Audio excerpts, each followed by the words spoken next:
Inside Mayor Adams' Migrant Debit Card, boondoggle, a $53 million controversy. The ongoing migrant crisis in New York City has taken a new turn with Mayor Eric Adams' latest initiative to distribute prepaid debit cards to migrants. This program, however, has come under heavy scrutiny as details emerge about its potential for massive spending and questionable oversight. Earlier this month, the New York Post revealed that Mayor Adams is overseeing a program distributing prepaid cash cards to migrants, but unlike many of the mayor's initiatives, this one has not been widely publicized by his administration. In fact, for nearly a month, city officials have remained silent on several key aspects of the program, allowing public misconceptions to persist. One of the most significant misunderstandings is the scope of financial assistance being provided. While it was initially believed that the city would distribute up to $50 million to migrants through this program, the reality is far more concerning.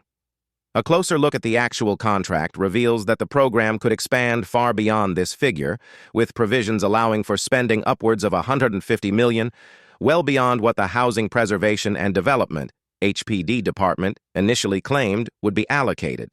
The $53 million contract breakdown. The contract with Mobility Capital Finance, MoCaFi, the bank responsible for distributing the debit cards, is valued at $53 million. This sum includes both the administrative fees charged by MoCaFi and the actual cash amounts distributed to migrants. However, the fine print of the contract suggests that the program's potential expenditure could easily surpass this initial sum. The contract provides for additional spending well beyond $150 million, with few restrictions in place to cap expenses. As it stands, the program will provide migrants with prepaid debit cards loaded with up to $10,000 in taxpayer money per individual. The most concerning aspect of this program, however, is the lack of checks and balances. The contract specifies that migrants will not be required to present identification, and there are no clear mechanisms in place to prevent fraud or misuse of funds. With no ID verification and no restrictions on how the money can be spent, the program has been described as a Bermuda Triangle of disappearing, untraceable cash by critics. No bid contract raises red flags. One of the most controversial aspects of this initiative is the fact that MoCaFi was awarded the contract without a competitive bidding process. The $53 million no-bid contract is raising concerns among watchdogs and taxpayers alike. In a time when the city is already strained financially due to the massive influx of migrants, the lack of transparency and competitive bidding has raised questions about the city's priorities. The absence of fraud controls, spending oversight, and detailed reporting mechanisms makes this debit card program highly vulnerable to misuse. Critics argue that the program could quickly spiral into an open-ended financial black hole, costing New York taxpayers far more than the initial $53 million, the potential for abuse. With no ID check and no restrictions on the debit cards, the potential for abuse is significant. Migrants will be able to spend the money on anything without needing to verify their identity. This raises the possibility that the funds could be used for illicit purposes or even claimed multiple times by the same individuals. Fraud prevention experts have raised concerns that the absence of verification measures could lead to widespread abuse of the system. Without any real-time tracking or fraud detection mechanisms in place, it will be incredibly difficult to ensure that the funds are used for their intended purposes. As a result, taxpayers could end up footing the bill for a program that benefits neither the migrants nor the city in the long run. Lack of transparency. The city's lack of transparency about the details of this program has only added to the controversy.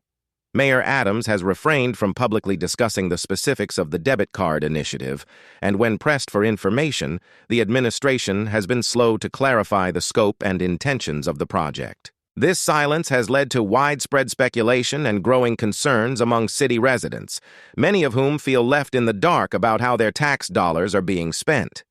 The reluctance to provide clear answers is unsurprising, given the potential for this program to balloon into a multi-billion-dollar liability.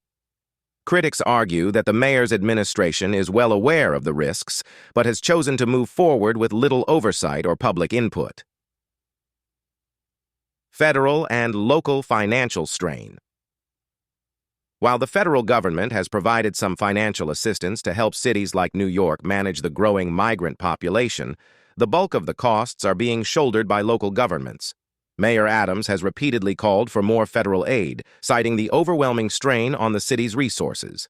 However, programs like this debit card initiative raise questions about whether the city is using its funds wisely or exacerbating its financial challenges.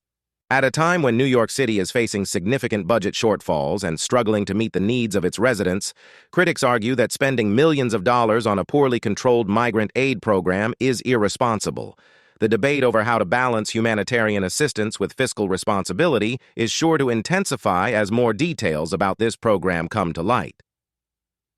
Conclusion.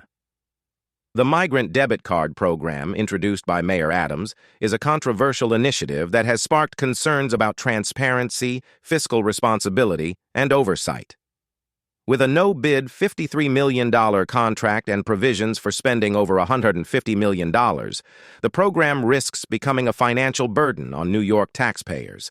The absence of fraud prevention measures and ID verification raises serious questions about how the money will be used, leaving many to wonder if this program is destined to become a costly failure. As the debate over this initiative continues, New Yorkers are left to grapple with the implications of a program that could drain city resources while doing little to address the root causes of the migrant crisis.